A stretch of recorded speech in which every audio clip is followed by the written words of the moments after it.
Welcome to Let's Face the Facts. I'm David Almeida, and I'm your host for this rewatch podcast for the classic sitcom The Facts of Life. I'm an actor in Orlando, Florida, and every week I bring you some of the greatest talent in the Central Florida arts community. Join us as we synopsize, analyze, criticize, and ultimately idolize the show, episode by episode. Hey guys, welcome back. It's another week, another Wednesday, another show. Thank you so much for downloading and pressing play. I am at a Super Bowl party right now. Can you hear it playing in the background? Yeah, it's a long set of circumstances that have brought me to this, and I just look at the screen and scream and yell when the other people scream and yell. But anyhow, we're doing it very safe. It's already within my bubble and all that other fun stuff. So please do not worry about me as far as the pandemic. Worry about me as far as what in the world I'm doing with a sporting event happening in my life. Anyway, my guest this week is Paul Padilla. Paul is back. He had told me he loves this episode and he's a big fan of season 6. And so this is the one I wanted to hear what he thought about. And before we get started with it, though, I do need to welcome a new Tutti Frutti, Stacy R. Hey, Stacy, how are you? Thank you so much for being a part of the family. If you want to be like Stacy R., you can go to patreon.com and support the show. And for a $3 a month donation, you get an additional podcast with me and Matthew Arter talking about all kinds of crazy TV stuff, facts of life adjacent. So this week, Paul Padilla and I watched season 6, episode 14, Me and Eleanor, which had an original air date of January 2nd, 1985. I think we're ready to jump on in. Let's face the facts with Paul Padilla. All the way live from New Braunfels, Texas. He's back, yes. Paul Padilla. Thank you. You remember New Braunfels. Nice.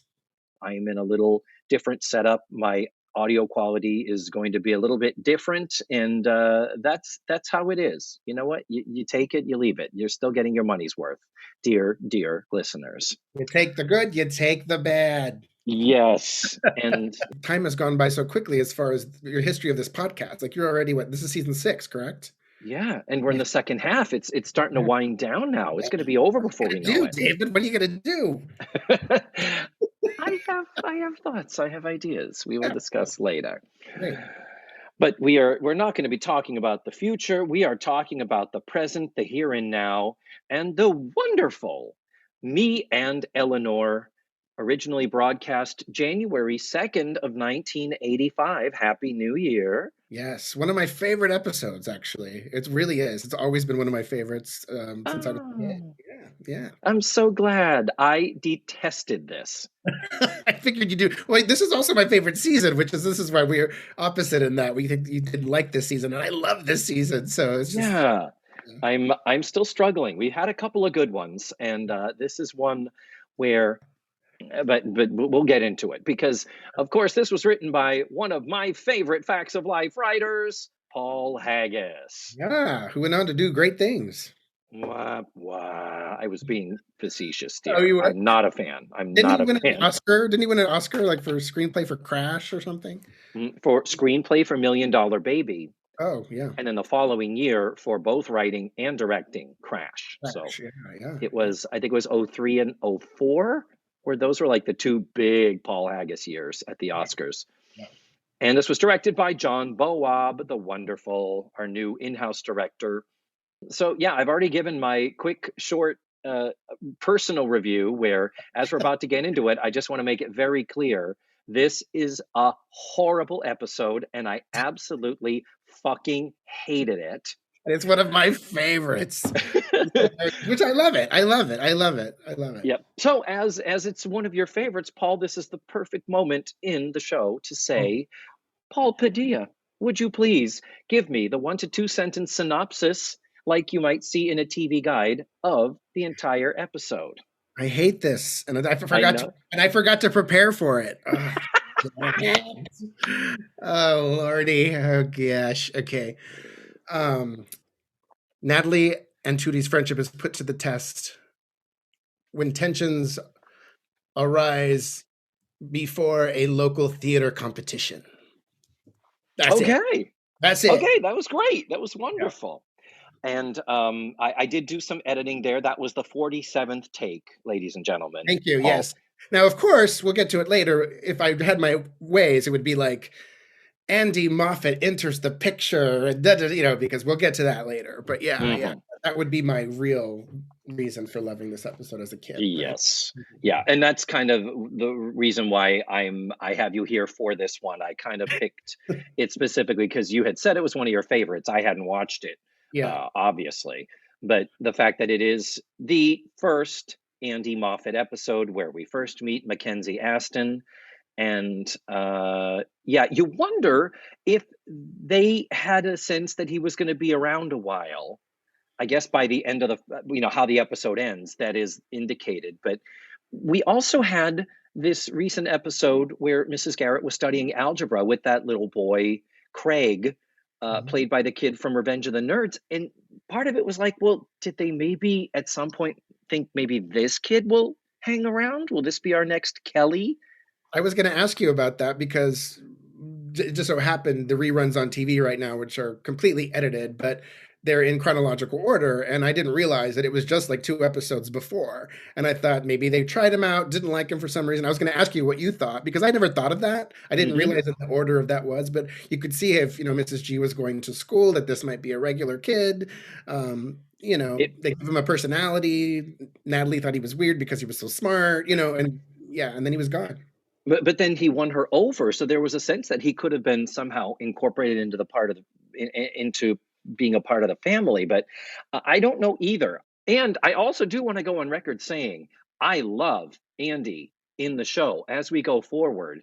I in my recent rewatch of the later episodes, recent being like 2-3 years ago, I was constantly impressed with how sharp his timing is for a Fantastic. kid Yeah. so young. And it's not quite fully formed here. You can tell he's still a little timid. There's the confidence isn't there, but he's perfectly appealing.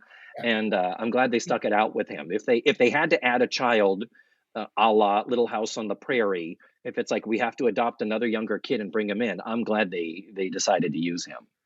Yeah, I could tell with this one, he had these little smirks. Like you could tell like he wanted to have a reaction or do something, but he didn't do it Yeah. completely. He just kind of started it, but Hmm. Well, we'll talk a little bit more about him when he actually comes into the episode. But before that, let us begin the synopsis with what is going on with the others, because his story is technically the B story. Mhm. Well, Um, let's start. The whole episode starts with one of those rare things where you have the pretty flute piano music, and then you see the outside of Edna's edibles. When I was a kid, I would geek out when that happened because I felt like, oh, I'm seeing a little bit more of what they see when they're coming into the store and stuff. Very rarely do you see these little outside shots. yes, that's the first thing I have in my notes is that we have this opening music and an exterior shot of the store of the sign, Edna's Edibles. And similarly to The Rich Aren't Different, which is the episode we just did 2 weeks ago, it ends with a little piano riff, Mhm. and then it dissolves to this same exterior shot. And then they roll the credits and play the clap track. Mhm. And these are two aesthetically very different things that they don't typically do. And now there are two of them in the same episode. This is definitely rumblings of what is coming because once we hit season 7, it is always opening music, closing music. Yeah. And it's so funny how they're only dipping their toe in the pool. I did go back and pull up the videos of every subsequent episode this season to see if it was now, is this music at the end a standard set thing? And it's not. More often than not, there's still no music at the end of the episode, but it does happen spottily. It does happen. I just thought it was very special as a Yeah. child. Yeah. Hmm. So the action of the episode is Mrs. Garrett on the phone, all happy and excited because she just got the contract to cater the after theater party. And in true Charlotte Rae fashion, I got it. I got it. That's exactly Yeah. what that's it. Very exciting. Yeah. Yeah. And so Natalie, thankfully, is on hand to be like, yes, she got it. She got it. What did she get? And Blair and Joe were like, ugh, the after theater party, all the right people are going to be there. Just the big event of the year, apparently, in Peekskill, New York at this time. Yeah. So at this point in the show, I'm like, the theater awards party. My question, where my brain goes initially, is they really have that much theater in Peekskill that they have an awards party? Well, this is like, they didn't have streaming. They didn't have all Netflix and Apple TV. They had, the movies and probably a couple theaters, maybe some at But I Langley. mean, we're talking, Blair says all the right people are going to be there. If these are community theater awards, it's probably not going to be rich people. You know what I mean? The people that donate, donate to the arts. Benefactors of the arts and all that. But it's just interesting. So all I'm saying is that's where my brain initially goes. So I'm just like, interesting. Just some theater awards. This episode never had a chance with you, did it, David? No, we're in the first minute and a half. Yeah. Oh, and it gets worse. Don't worry. It gets much worse. So Joe does point out that, yes, like Blair is saying, the right people are there, meaning this is going to be a lot of return business because this other company was undercutting them typically. So this is the first year they have won this bid. And we do have to do a little hair check. Blair's hair, a little more mullety. It's horrible. It's horrible. Yeah. Oof. Not her best hair. No, when she has the worst hair of all of them, that doesn't make sense. Yeah. But the worst hair for Blair is the rich aren't different, the one where she goes to court. That hair was like, she literally looked like she rolled out of bed and maybe ran a brush through it. It was really, really bad. I saw one interview with her, like on the Merv Griffin show, and she sings like a Jesus song. It was that exact same hair. Like that's how she had her hair, and that's how she went on national television. With that as herself, Yeah. But sometimes the sides were a little bit broader.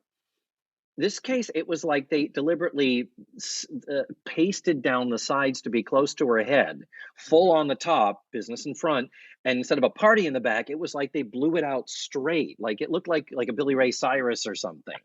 It totally did. Yeah. Yeah. It was not really a good look. Now, Joe, on the other hand, the ponytail has come down, and like I've said before, the beginning half of this season is my favorite Joe hair. In this case, she's had that hair and went in for a trim. And somehow trimming the awesome Joe hair, bringing the length just up to her shoulders, she now looks like a 45-year-old soccer mom.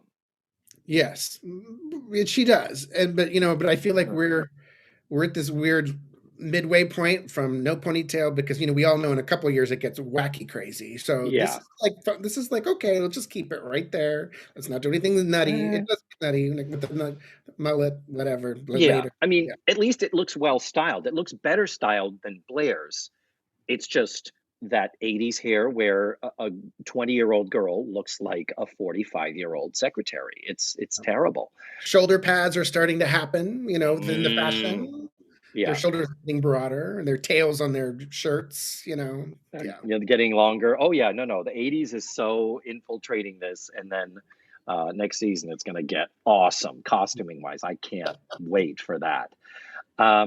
So when Mrs. Garrett says, all right, we're doing this big event, this is a big deal for us, and I'm going to need a lot of help.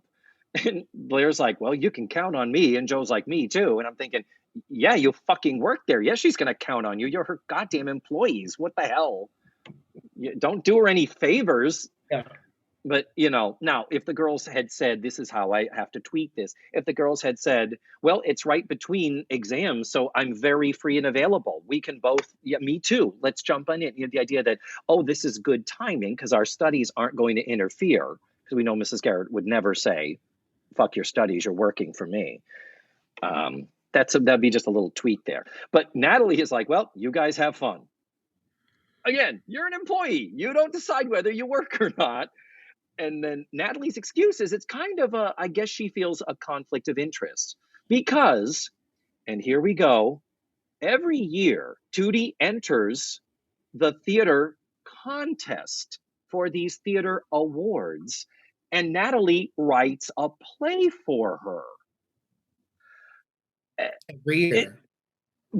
Every year. First of all, never heard of this before. That's bullshit. And secondly, wait a minute, these are theater awards. This is awards for theater that presumably has already happened. Now, what I'm hearing is this is a competition of some sort attached to nothing academic that we can see, and nothing that is not even a mention of the Peekskill Playhouse, where we know Tootie was very upset she didn't get the summer internship back when her mother was visiting her at the end of last season.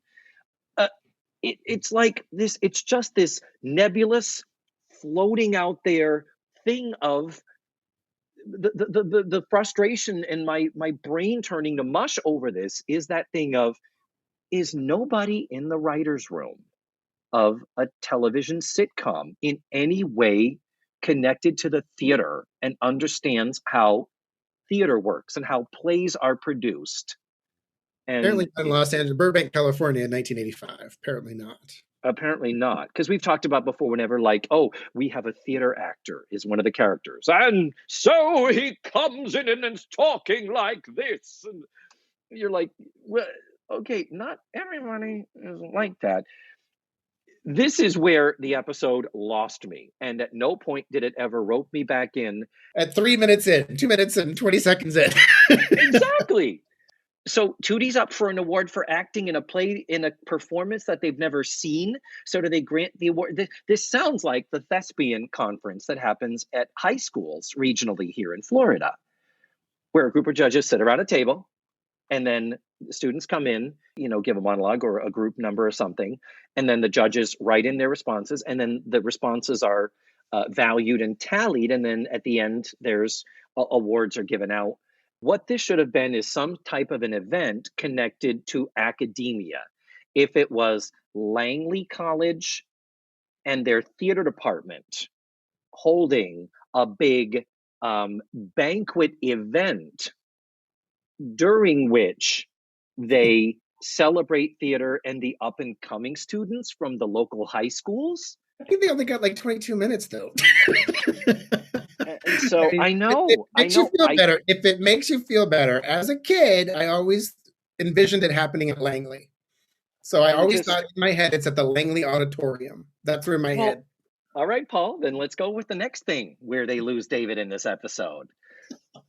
If this is a function that happens at Langley or is in any way, shape, or form connected with academia, why is this function happening at Edna's Edibles, which is a retail fucking store? It's a very small store, too, to have a big theater award. When she said they had to get the boxes of china. Joe tells them, oh, we have boxes of china. I'm like, well, what do you need china for? There's like 12 people in there. But that's all right. But it's, whatever. I mean, TV. Edna's Edibles is a caterer, no question. I'm okay with that. But typically, a caterer is different from a function hall, or a caterer has an affiliation with some type of a place, the Elks Lodge or something. They have a venue. And this they might have blown their wad on the budget for last week with the courtroom. They couldn't make any more. So they're like, the budget person, like, it has to be at Edna's Edibles. We're not spending any money. I spent all that money on that damn courtroom last week.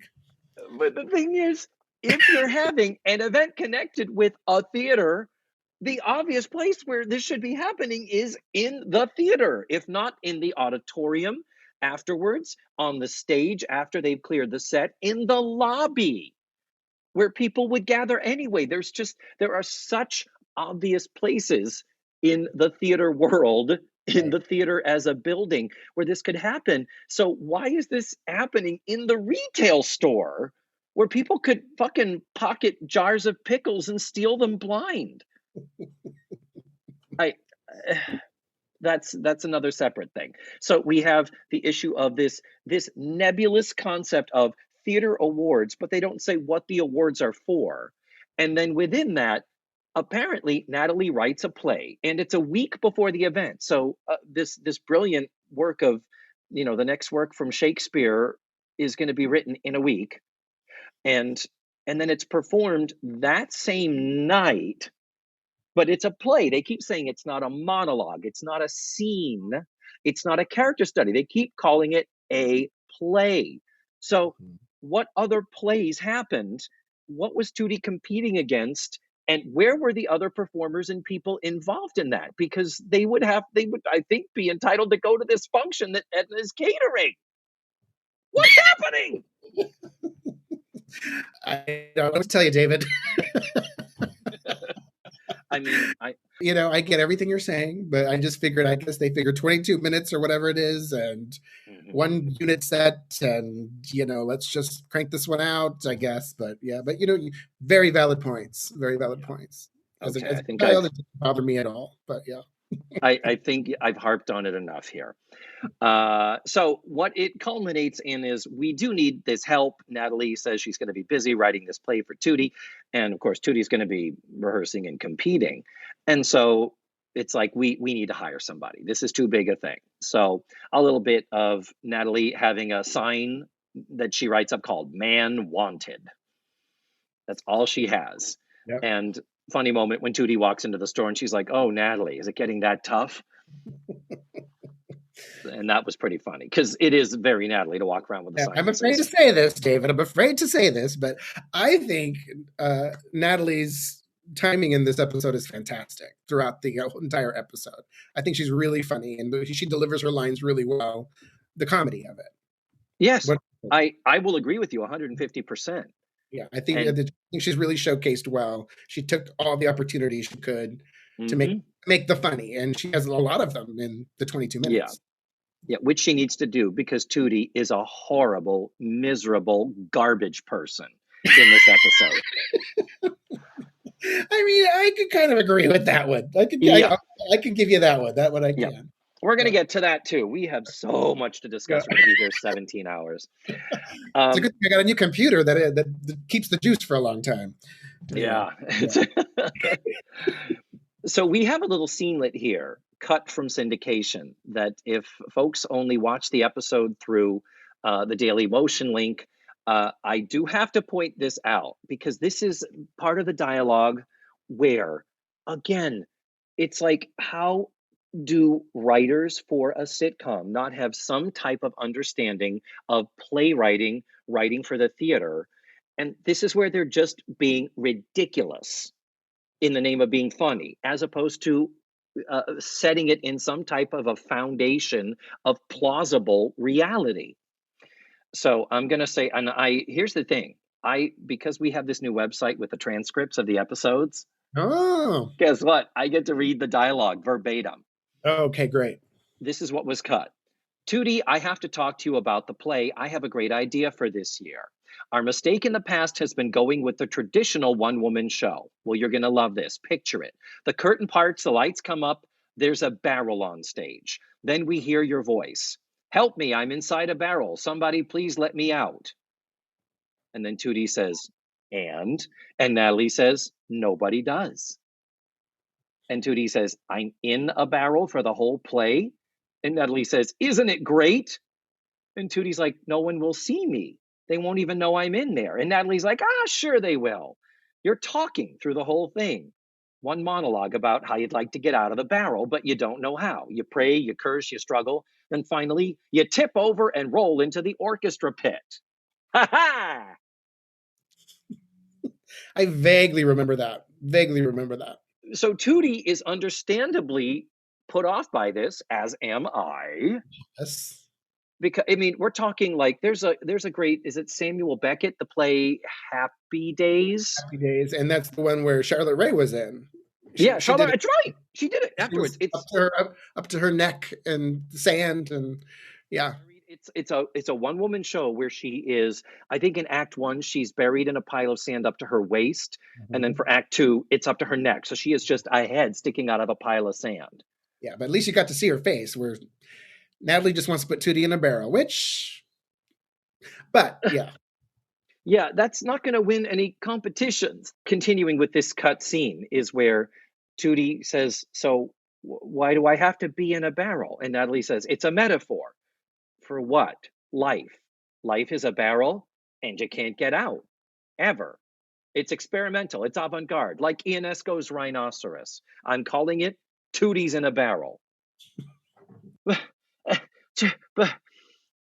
Maybe Tootie could have said something to the effect of, don't you think that's a little bit too avant-garde. Mhm.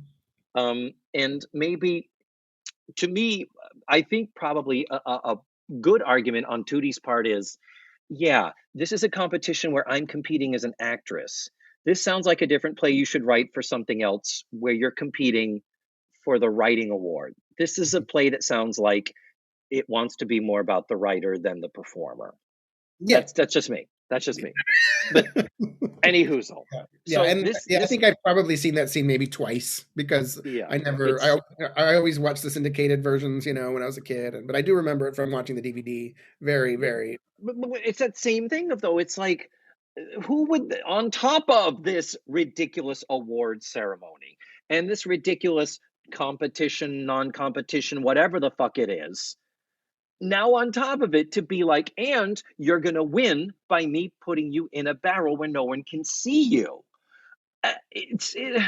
We have just, the good ship Facts of Life has set sail. I was not on board. I am at the pier and I'm waving, saying, better you all than me out there on that fucking Titanic right now. There's my bad metaphor for the many bad metaphors going on here. But we come But back from this cut bit. Now, if you're watching the syndicated version, enter a little boy, a cute, adorable, sweet little boy, and not now just any boy. my question to you is, was that happening before he entered? Because when you watch the syndicated version, like they put up the sign, he comes right in with the sign. So did that happen in between that? I was always like, that was a little quick. Yes. The kid just happened to be walking by the street when they put up Yes. the. Okay, got it. Yeah. So then he comes in. Yeah, you're right that it was a very quick turnaround. That's why, because of this omission.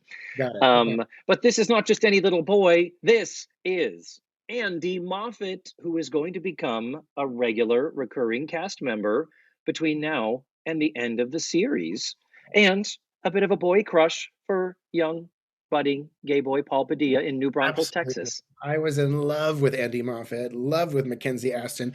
And, he was absolutely one of my first crushes as a kid. And I started thinking today, like, he was probably like the most age appropriate because I remember like first crushes being like Clint Eastwood and not knowing why, you know what I mean? Just watching Every Which Way But Loose and feeling something. And Christopher Plummer, who just passed away in The Sound of Music. I know. I always remembered thinking Captain Von Trapp was just so, dapper and classy and handsome. And so, yeah, he was a first crush. So this is probably like my first, that was probably more age appropriate for me at the time when I was, Yeah. he's a year older than me, I think I saw when I looked it up today. He was born in 73 and I was born in 74. So, yes, Andy Moffat. Who were your Andy? crushes? Who were your crushes when you were a kid? Like, I didn't have a lot that I lusted. I came to, even crushing on and my coming out and stuff. That all happened late for me. Yeah. But I remember I really enjoyed Glenn Scarpelli on One Day at a Time. yes. So Alex was the role that he played. I remember I was really liking that. I remember enjoying Greg Brady on his surfboard and the Yes. close-up of the tiki around his neck where you could see his chest and his nips, and then thinking, I like that and I'm not sure why. Yeah. I think it's But hilarious that like now with Instagram and stuff, the other day I had a story and Glenn Scarpelli liked it and you freak out, even though, yeah. there's no reason to freak out. He's just liking something that he sees, but it cracked me up that I'm like, Glenn Scarpelli liked my story. Yes. It's hilarious. You just feel like you're connected. It's funny. It's funny. Yeah. Well, let's talk a little bit about Mackenzie Aston, the actor who portrays Andy. He was born on May 12th, 1973. This was taped in December of 84, so he is 11 years old. He shares a birthday with Kim Fields and Diana Eden. Different years, obviously, for all of them, but all of them, May 12th is their thing. Diana Eden being, of course, my close personal friend who's the costumer for seasons 7, 8, and 9. I don't know if anyone, I might have mentioned that at any point on the show. I still have to read that book. It sounds amazing. I think I've mentioned it before, but that means Diana Eden dressed me as a kid because I modeled my outfits in life or whatever Mackenzie Aston was wearing on the show. show it to my mom, and she would go and find as close as she could to. So if he had like a gray suit, I had this cool gray suit. If he had a thing with suspenders, I had shows. It's so basically Diana Eden, dressed me for my childhood. So thanks, Diana. Oh, Thanks, Diana. I'll be sure to tell her so. Yeah. Yes. So Mackenzie Aston is the only son of Patty Duke and John Aston. John Aston, we will recall, was on The Facts of Life in episode 1 of this season, the man at the piano bar with whom Mrs. Garrett had Blue tuxedo. his powder blue tux and his ruffled shirt. She had a sort of fling, but a not a fling with him. We're like, they might have fucked in the bathroom, but we're not sure.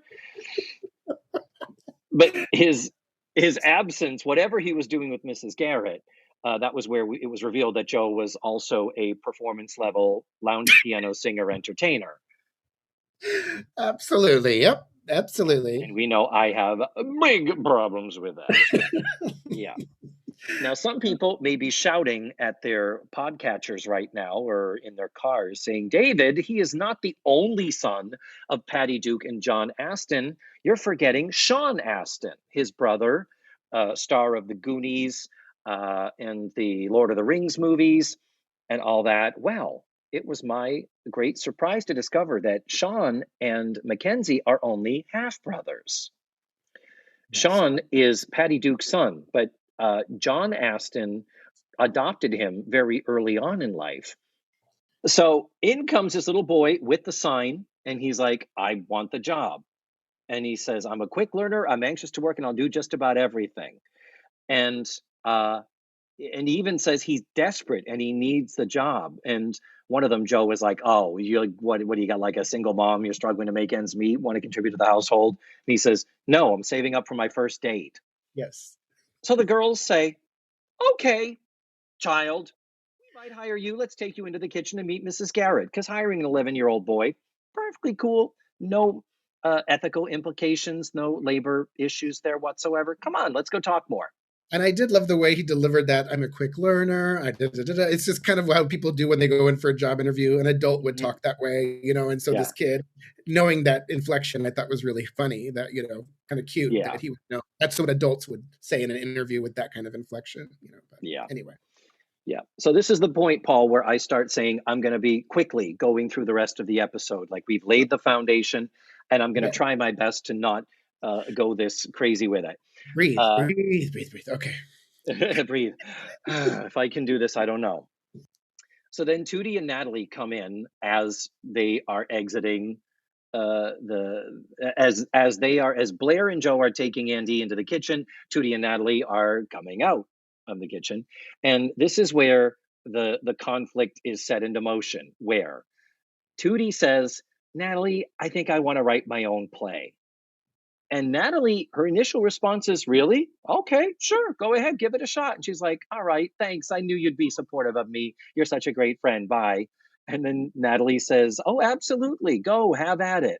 And then as Tootie leaves the room, under her breath, Natalie turns to Blair and says, she'll be laughed off the stage. I loved that delivery as a kid. It made me laugh. And it made me laugh today. I watched it this morning. Yeah.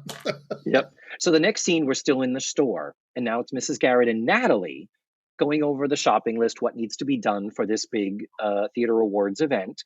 And they mention that there's a lot of heavy things. And Mrs. Garrett says, and Andy insisted on doing it all by himself. And it's like, so you hired the child. The little child, which, I mean, I don't know, I don't remember the 80s, but aren't there child labor laws? Like, can you have a child working? No. Or at the very least, I don't want to set you off, David. I don't want to set you off, but I am worried. I am wondering, can a child of 10 or 11 work in a retail environment? No. Even if they add a line of like, well, since I only need the help for this one event, she does say she's not sure about it afterwards. She'd say, he's being so sweet and I don't mind paying him a few dollars under the table. And I talked to his mom and she's okay with it. Like, that would have been the thing. Paul, help me. He does mention his mom in passing. And I don't remember, how is Andy orphaned and then comes to be adopted by Beverly Ann? What is his situation right now? it changes 3 times within the show. So in the Oh, Jesus Christ. yeah. So in the first time he has parents, and then like this season later they'd be like, oh well, Andy's parents are out of town, so he's gonna hang out with us here, that kind of stuff. And then I think the next season, with the season with Cloris Leachman, you go to Andy's grandmother's house because the parents are out of town, and then there's a big thing with the grandmother, a problem with with that, and so you go and have this great a great big set of the grandmother's house and everything. And then the next season, he's adopted, and his parents are just said, "Sorry, we don't want you anymore." His foster parents said bye, and the grandmother apparently died. I don't know because they're gone. His family is gone, and he's going to go back into the orphanage. Wow. But that's for you to freak out later, David. Yeah. Okay. So right now, we're just happy that he has a mother who doesn't mind him working child labor for exactly an old lady and all these girls. It's okay. And maybe he's lying. Maybe we can retroactively say, well, he was lying because he was actually wanting the money to go buy food and buy a new cardboard box to live under. He was the best dressed orphan in Peekskill. Yes, he was. Yes, he was. So the running joke here is that the door opens up and in come Blair and Joe carrying all the heavy stuff, and he is saying, "What? Wait a minute. Let me take those. You're paying me to do this." And he says, "I want to earn your respect." So they finally do let him carry them, and he's like, you can see he's struggling, but he does it. And which I always thought was the best bag of prop potatoes you'll ever see. I mean, actually looks like there's heavy potatoes in it. Jumps in. He already has a heavy box, and then Joe dumps this big, which I wouldn't do. I mean, even if he said do it, I'd be like, no, this kid is going to knock you over. But she does it, and a great bag of prop potatoes, I think. But yeah, good. That's a props win. We'll give them that for this episode. Yeah. But the deal is, it happens more throughout the episode that they are clearly in that place of, well, he's a kid, I'm going to carry the heavy thing, and he's like, no, this is what I do, and that again brings into question, why would they keep him around? And so that will come up again later. But now we are in a very, very hairy situation, Paul. Because we have a scenelet that was cut from syndication that, in my opinion, ruins the episode. That they cut it ruins the episode, is what you're saying. That it was cut. It's like there is a part of it that now the episode does not make sense. Okay. And it eventually we figure out what's happening is that as they're going over the contract, Joe, Blair, Mrs. Garrett, Joe says, wait a minute, why does this say 100 pastries for only 50 cents a piece? That's less than they cost us. And Blair is like, guys, this is business. You need to lose money on some things and make it up on other things. And Mrs. Garrett takes it and she says, it says 50 cents. At 100 pastries at 50 cents. Yeah. So they are making $50 for this entire thing. But then Blair talks about, and then Joe grabs the contract and continues reading and says, hors d'oeuvres free, cheese and crackers included, coffee no charge. She's like, what the fuck are we billing them for, Blair? Where are we making up this money? And that's it.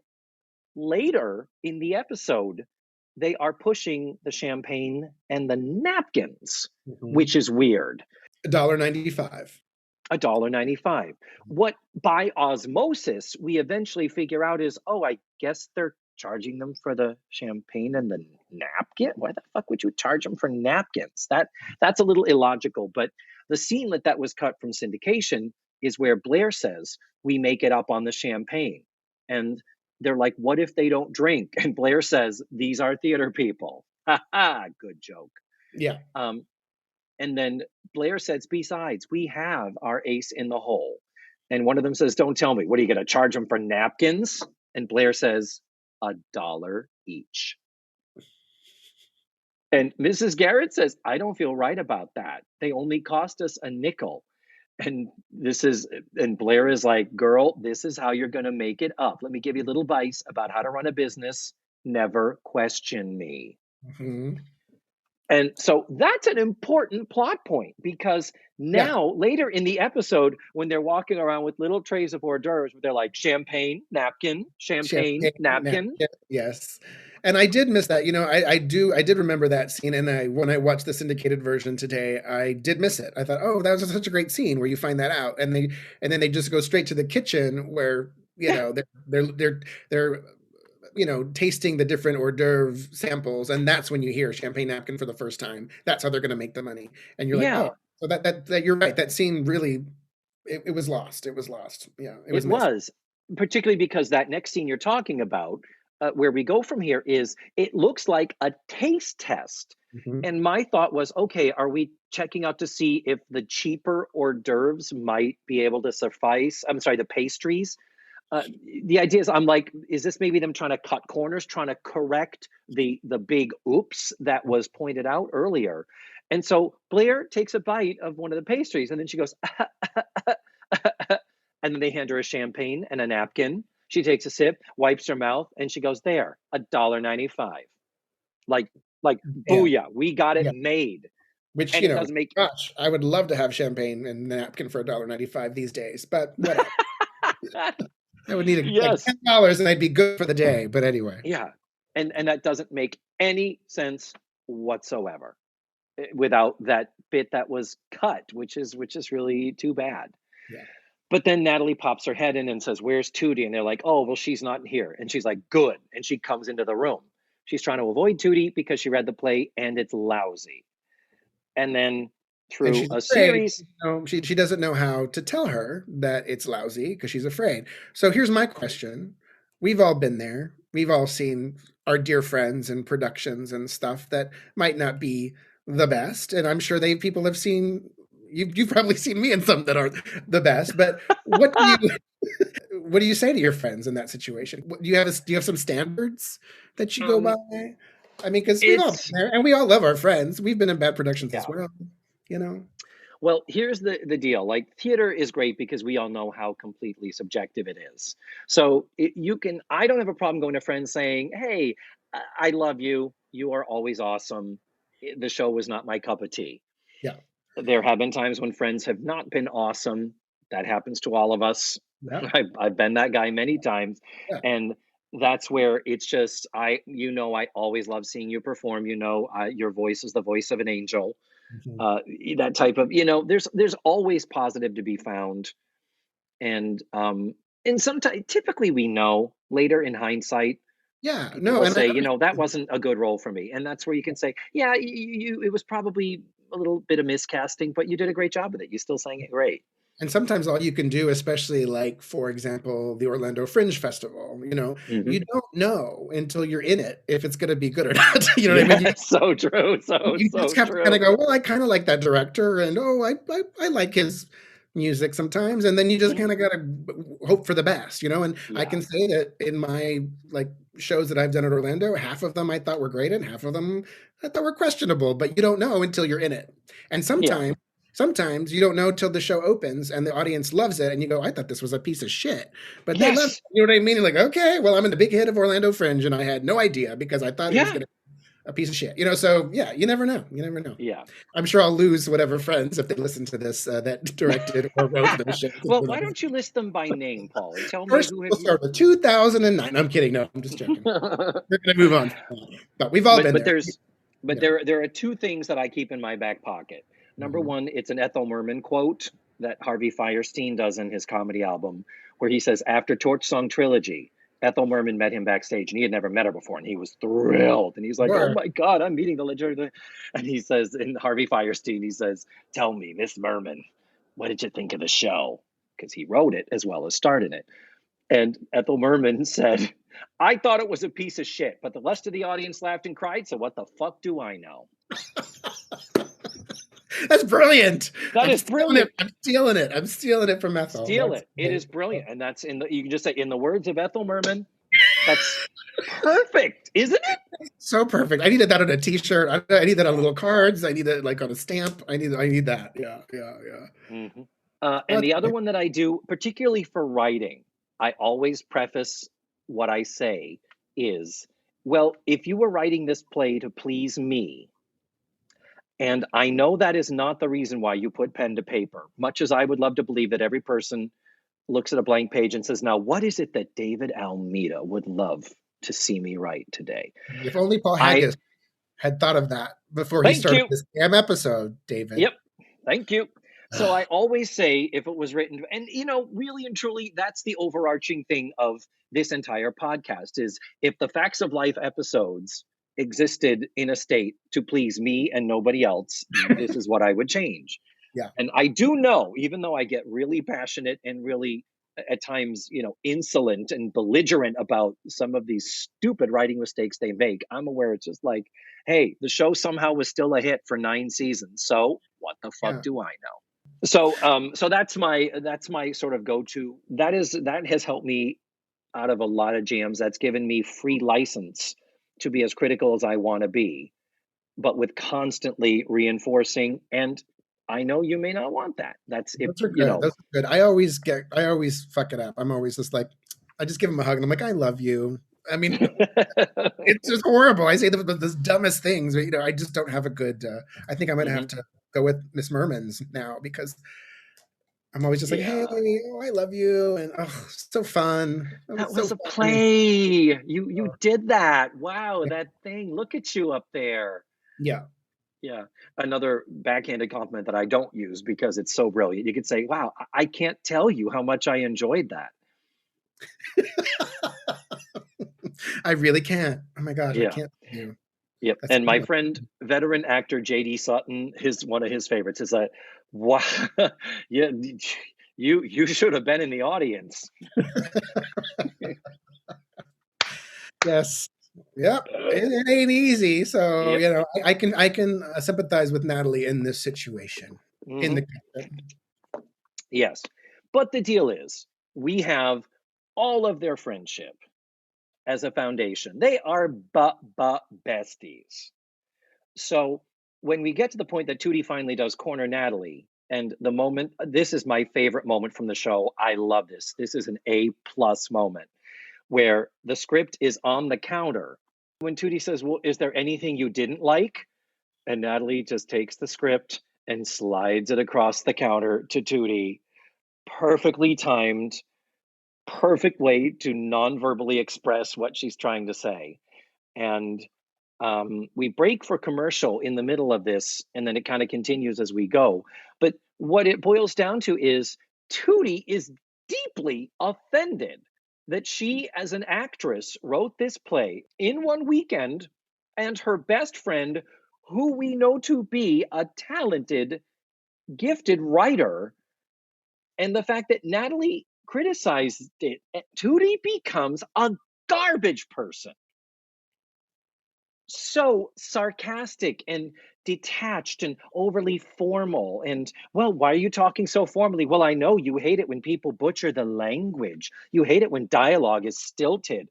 And here's the fix for me is that we had this 2 weeks ago with The Rich Aren't Different with Jen Warren, or was that 3 weeks ago, actually?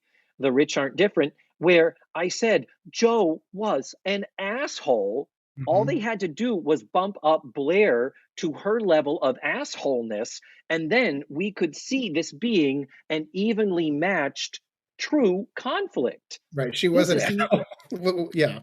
No, this is not a true conflict because nothing that Natalie says is evil or bad or insulting. And later when Tootie is like, well, you were just so confident about how much you disliked it. And Natalie was kind of like, yeah. And I'm sorry, but I think, I don't know. I think that, didn't she ask advice from the girls, and the girls were like, lie to her. Tell her it was great. Tell her you loved it. And of course, Mrs. Garrett is like, you can't lie to her. But so she was taking she had 2 things she could do, take Mrs. G's advice, take the girls' advice. She took the girls' advice, tell her you loved it. It'll make everything easier. So, she's her friend. She obviously doesn't want to lie to her. So she's going to tell her, the truth. And the thing is, what's missing here among the many, many things missing in this episode is if Natalie was truly a gifted writer, a writer can express to another person that they don't like something, but also make suggestions about how it could improve, even to the point of, I really think it would showcase your acting better if this happened. if you do this, this, and that, I think they'll get into the story more, and therefore they'll like you better. She was the editor of the high school paper. She knows Yeah, what I'm talking about. that's all it.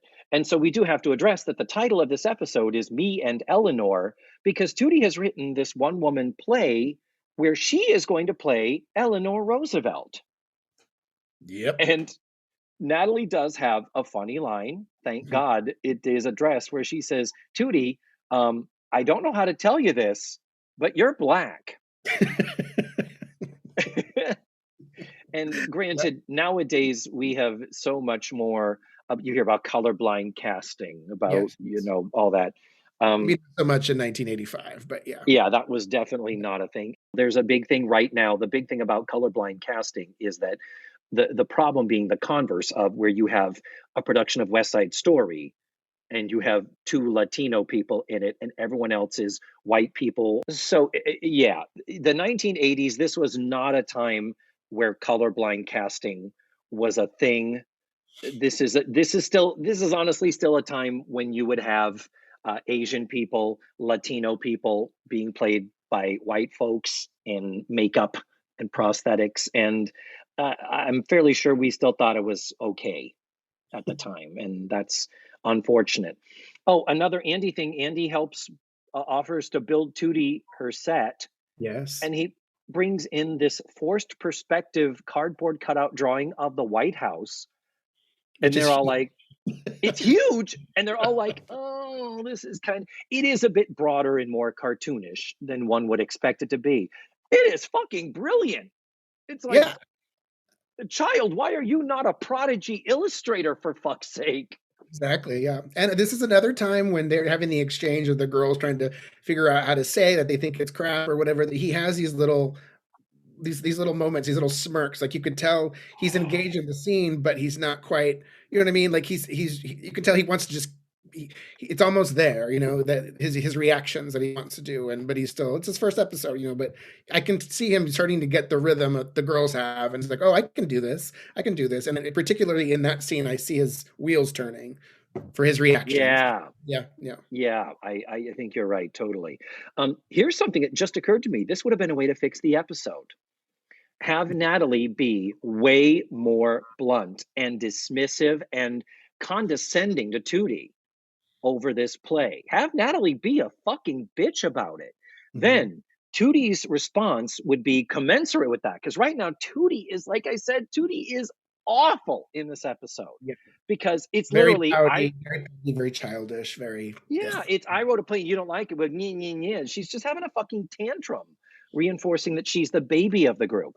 Well, wouldn't it have been great if Natalie was blunt, nasty, cunty, and condescending? And then Andy brings in this set piece, which is well drawn, but not well matched. And watch Natalie waffle a bit and find ways to let him down easily. Maybe if there were time to make another set, have Natalie say, Andy, you know what? It would be better if it was this ABC instead of that. And have Andy be like, oh, okay, great, cool.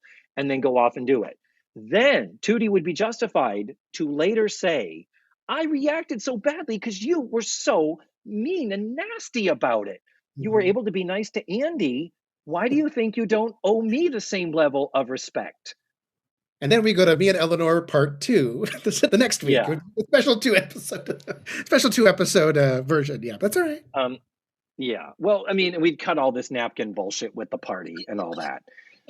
I would have eliminated that whole B story or whatever. Champagne napkin. Yeah. Yeah. Okay. The payoff is not there. You have to say this whole champagne napkin thing, the payoff is not there. Who charges champagne by the glass? Who charges per napkin? When you're catering, you give a flat rate based on the number of people, and you say this is as much food as going to. It's like, you should know this, people. If you're writing this shit, if you're writing for a catering company, you should know how catering companies work. There, I said it.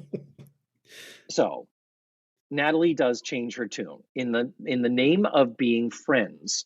Natalie comes back and says, you know what? I read it again and I love it. I think it's terrific. It's going to be magnificent. And Mrs. Garrett does say, you're lying. Tootie instantly is happy again. Oh, thanks, Natalie. Thanks. Yeah. He gives her a hug. Like, you're the best. And I'm like, What? Yeah, Yeah, which makes her more of a garbage person. I'm correct. sorry. Um, so then we go to the after party. Now we're at the party. Tootie is off moping on the side of the stage, the left side of the screen. She's there dressed in her Eleanor Roosevelt, In her, moping and yeah, clearly her in her forlorn. horrible, very floral, big-shouldered 1980s Eleanor Roosevelt costume that Mrs. Garrett tells her earlier.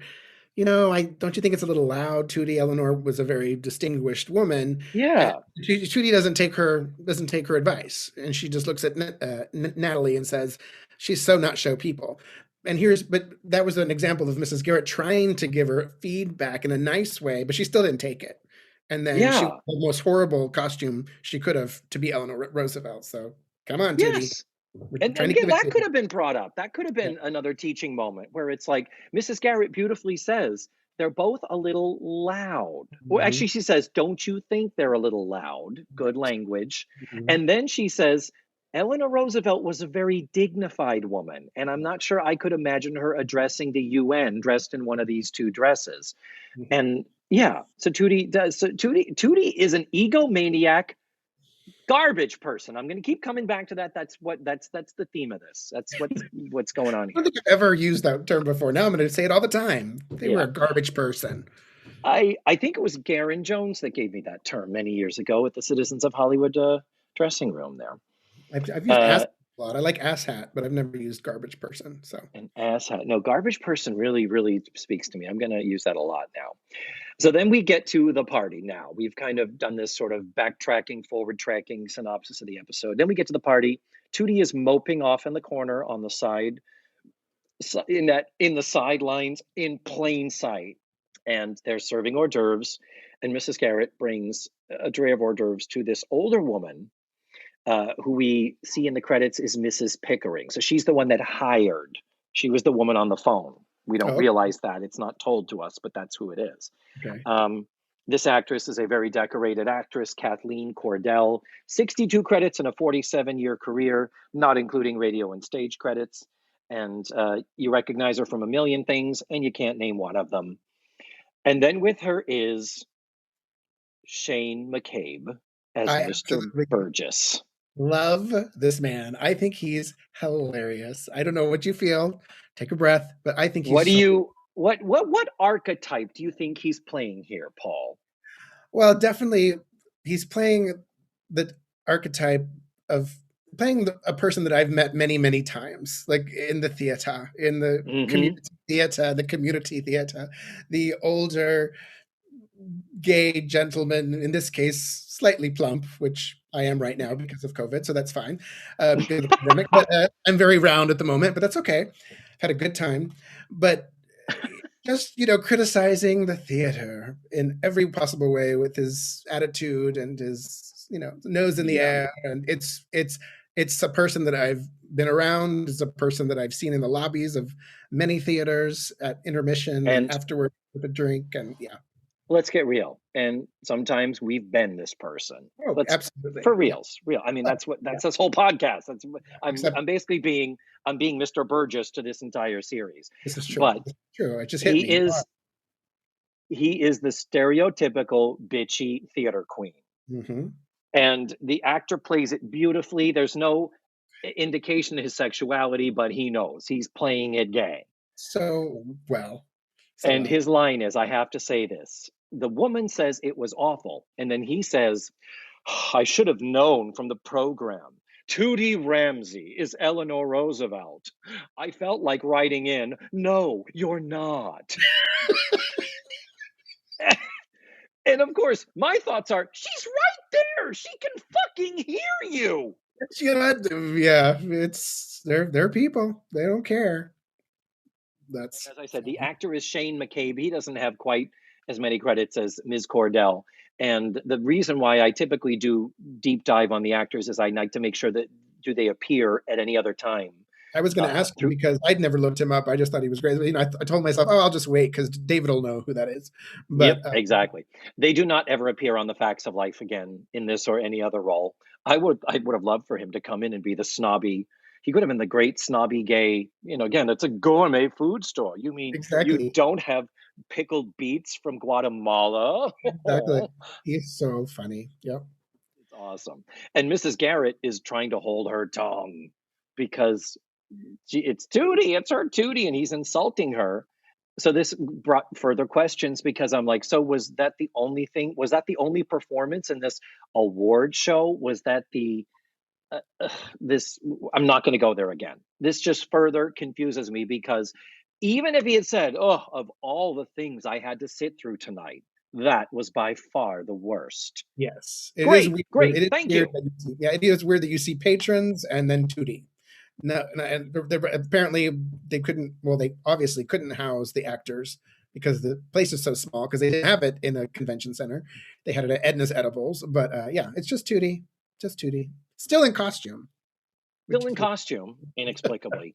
But the other thing is that very typical of these events, you would know, as do I, that one of the things about doing a reception after some type of a presentation, it's always meet the cast, talk to the cast afterwards. So you would expect there to be a lot of performers there, and you and I know that we would definitely attend this event if there was free fucking food. Absolutely. Even $1.95 for champagne and a napkin, I'd be there. But Hey, that's yeah. hey, Mrs. Pickering's paying for this shit, not us. Oh yeah, actors will go to Uh-huh. free food. Free food, little hors Oh d'oeuvres. yeah. My favorite. Yeah, I love Yeah. those. Oh, yeah. You say the word reception, always. It's like, "Whoop, we're there." Yep. Yep. Does he also say this line? I know she's an amateur, but don't they screen these people? Yes, he I does. think that is one of his lines too. I wrote it down. Um, so then Natalie goes over to Tootie. Hey, Tootie, everyone's looking for you. Right here, standing In the corner. corner of the small retail shop where everybody can clearly see you. Yeah. Bad writing. Which But then you get a little bit more view of that corner that you don't get to see very often in the show. That little back corner. Sometimes you see people doing inventory, but just true. the camera shot is like a couple more inches you see of the set that you never saw before. Yeah, Yeah. true. So if Tootie, if at this point in the episode Tootie hasn't already been enough of a garbage person, now complaining about how badly she flopped, that they laughed through her death scene, that it was just terrible. And Natalie tries to be supportive, like, it wasn't that bad. Whatever, Natalie's being a good friend. Tootie then proceeds to get mad at Natalie, accusing her being a bad friend because, in Tootie's words, you let me go out there and embarrass myself. Mm-hmm. And Natalie says correctly, I did everything I could to try and stop you from doing what you just did. And Tootie says you didn't do enough. And Natalie says you didn't want to hear. And Tootie says anyone can criticize and walk away. You should have stuck with me even when I didn't want you to. Oh, fuck you, bitch. I'm making 2 middle fingers to my Zoom screen. No, you are a garbage person. Is the point where Tootie should have been like, wow, you said my play was terrible and I should have believed you. But then to say, almost from a place of hurt, but why did you come back to me and tell me it was good? And back to my earlier notes, if Natalie had been terrible to Tootie, this would have been a much better, more evenly matched argument. This is just Tootie being a more garbagey garbage person. In this episode. Now, another great moment for our favorite character of the episode is he's trying to get some food. Yes, What does he try to do? Natalie has a tray of hors d'oeuvres, right? Yes. And he keeps reaching and trying to get one. Yeah. It's like it's between them when they're arguing, and Tootie. I think the one funny moment that Kim Fields has in this is when they're arguing, and she's like, "Excuse me, this is a private conversation," and then she's talking, and of course that Queenie theater guy just wants to try to sneak in to get a cheese puff or whatever it is, and she just says, "Do you want to wear that?" And it's just the way she does it. She just screams them in the middle of the argument. It's funny, and I'm like, okay, she got one in. She got one funny moment in the episode. But yeah, he's such a funny character. I would play him in a heartbeat. Mm-hmm. Yeah. So Yeah, the overall tone and problem with this resolution, where they do eventually come back to being friends here, is that Natalie is in no way, shape, or form wrong. Natalie did nothing, 0.0% wrong. Mm-hmm. Even in lying to her and going back and saying, well, I went back and read the play and it was good. To do that, to say, well, I guess I gotta make amends. I've got to do what I have to do so that she won't be acting like a fucking bitch to me the whole time. I am team Natalie 150,000% in this episode. Good. I'm And the glad you did nice thing, that. yeah, exactly. And the nice thing is they do resolve it as Mrs. Garrett walks up. Mrs. Garrett doesn't have to play referee here. This is their growing up moment and all that. And so then the last moment of the episode, after Tootie and Natalie have patched things up, that's our A story, the me and Eleanor story. Well, our B story is that a woman walks up to Mrs. Garrett. This woman's name is Mrs. Jenkins, not And Jenkins. I feel like I've seen her 100 times, and I don't know from where.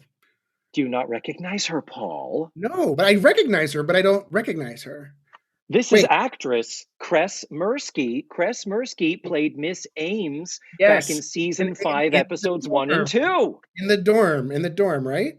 She was the dorm monitor, different character, same Yeah, actress. I thought that was her, but she has obviously her hair looks great now, and so she looks, she looked Yeah, different, but I knew her from somewhere, so that's it. Yeah, Mrs. Ames. Yeah, yeah. She's really good. it was funny. She had And like 4 lines, and then she got a laugh at the end. You know what I mean? Like yeah, she did a great job. Yeah. yeah. Now, this Yeah. role is a little more utilitarian, but they do have her, like you say, dressed up, decked out. She's not in everyday street clothes. She's in her a theater going best. And so she says to Mrs. Garrett, I didn't know you could make a quiche in the shape of a Star of David. Which made me, as a kid, look up the Star of David. I had no idea what it was. Oh, you didn't No know what idea that what it was. was? There was a little educational moment for Paul Padilla in 1985. I was like, what the hell's the Star of David? So I looked it up. Yeah. Yeah. Teaching moment. Yeah. And Mrs. Garrett says, a Star of David? What the fuck are you talking about, lady? I'm paraphrasing. Oh, yeah. I don't know if it was quite like that, but yeah. So yeah, Yeah. I get it. Yeah. And so Mrs. Jenkins says, well, your assistant over there just told me that you could do that. And we look over, and little Andy is sitting at the table. Cute little smirk. Yeah. Adorable, all by himself. He kind of waves like, hey, how's it going? And so Mrs. Garrett's like, oh, my assistant. And then Mrs. Jenkins goes on to say, that would be perfect for our bar mitzvah that we're throwing next Saturday. Uh-huh. Don't This is freak a out. Jewish woman. Don't freak out. I don't want you to be like, why did they not plan a month ago what they were going to serve it? That's what I'm waiting for you to say. That's what I'm going to say. Who doesn't plan what they're going to eat a week from now for their bar mitzvah? These writers, God damn it. Yeah, so I'm doing it for you. There you go. That's what I always thought was they don't have food for the reception next week. I always thought that. But anyway, so there. Yeah. I gave you one, David. I gave you one.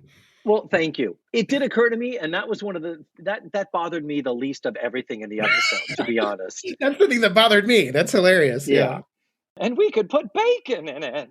But, so anyhow, very quickly, Mrs. Garrett is like, well, yeah, oh yes, I could so do that, and yes, we could take care of your bar mitzvah next Saturday. And then she says, see me after the party and we'll get all the details. Great, wonderful. And this woman walks away happy as a clam. And Mrs. Garrett this thing is going to clearly pay off as she hoped, where she's going to get more business. So then she exchanges a glance with Andy. And she walks over to the counter. And now this is where the piano music starts to play. I love the piano play music. us off. Play us off, Paul Schaefer. Yeah. And she pulls out the man wanted sign from under the counter, and Andy looks at her like, what's happening here? And she takes the sign and she tears it in half. And Andy smiles, his big, beautiful smile, because he knows he now has a home, a work home, slave labor. Yes, exactly. Yeah. He now knows he is a part of the long tradition of sweatshops and underage labor, underpaid, unskilled labor. but we're happy about that. We're We're happy. We're gonna happy, and he stays. He doesn't get lost like Kelly. We know you don't like Kelly. and yeah, Or fuck Kelly. the kid that was helping Mrs. Garrett. What was his name again from Revenge of the Nerds? Craig. Craig. All these good. Pippa Yeah, came in later for a little. I mean, Andy yeah, comes and and stays for a yeah, while. he ain't no cinnamon. He's here to stay, and we're happy about it. And it's so nice to say that, a childhood crush is still a crush in adulthood because he's still cute as hell. He's so He adorable. is so attractive. Yeah. Oh my goodness. Yeah. Just the And in perfect all my blend of like sexy and nerdy and cute. And just, I love it. I just think he's so yeah, damn good. Yeah. So, yeah, and in all my talk for him, I did miss the fact that he is now 47 years old, and Mackenzie Aston is still working. He's still got stuff going on. He has appeared in Scandal, The Magicians, Homeland, Lost, House, Psych, Grey's Anatomy, and NCIS. And I always like to cite how many credits a person has in their career over what span of time. Mackenzie Aston actually started working in 1982 when he was 9 years old. So he has like one or two credits before this. But based on starting in 1982, as of today, 2021, his 39-year career has garnered 110 credits. that's amazing.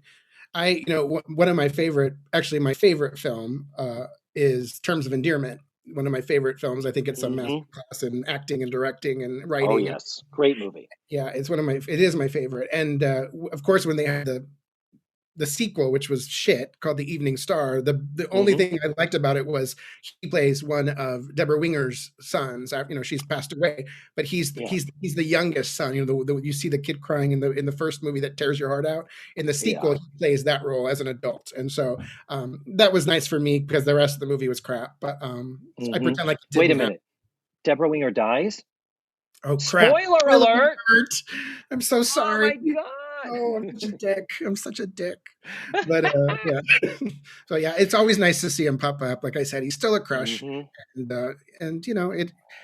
he was not only a crush for me in my childhood, but like I said before, he was the example of my wardrobe growing up. So do you have any photos of yourself in Andy Moffat garb that you might be able to send me and I could share on the website? I mean, I'm here at the homestead in Texas, so I'm sure I could go through some books. That's how I found the Mindy Cohn picture. Is I started going through all these books that my mom had in boxes. So I'll definitely give it a shot. Maybe I can find. I know I definitely one of my favorites was later in the El DeBarge episode. Like I had that exact same outfit, and then he had like a gray suit that I had I wore to all the quinceañeras. And I remember my mom bought me this awesome like suit, gray, kind of structured Andy Moffat gray suit with the yellow tie, the skinny yellow tie that he had. And every time I would be asked to be in a quinceañera, because when you turned 15, my girlfriends all had quinceañeras, so you had to be in them. At some point, my mom's like, I bought you this really expensive suit at Structure so you could look like Andy. That's what you're wearing at all the quinceañeras. Probably find a picture of me at a quinceañera. The only boy. I want to see it. I want to see it. Please share it. I will share it on the website.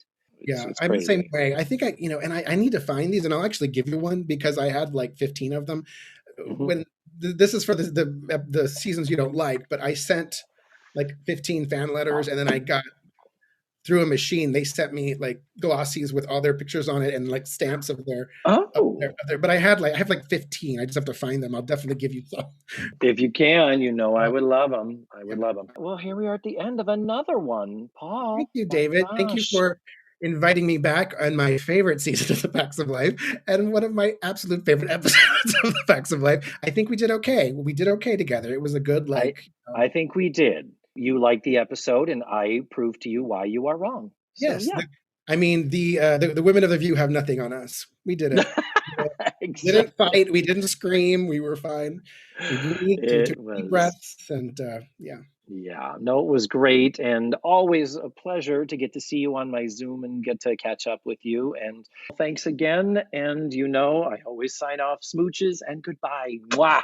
Yeah, thanks. Bye. And there you have it. That was Paul Padilla. I'm in a quiet space now, away from the actual viewing of the Super Bowl, so I hope you can hear me better. And again, retroactive apologies for the actual interview sound quality being weird, but we'll be back to normal next week, should be. So just hold on, it gets better. Next week, I'm going to be watching Season 6, Episode 15, called Working It Out. And you can watch the show for free at dailymotion.com. I will post a link in the show notes, and you can also find it at this show's webpage. That's all for now. Thanks so much for listening to this week's show. And remember, the facts of life are all about you.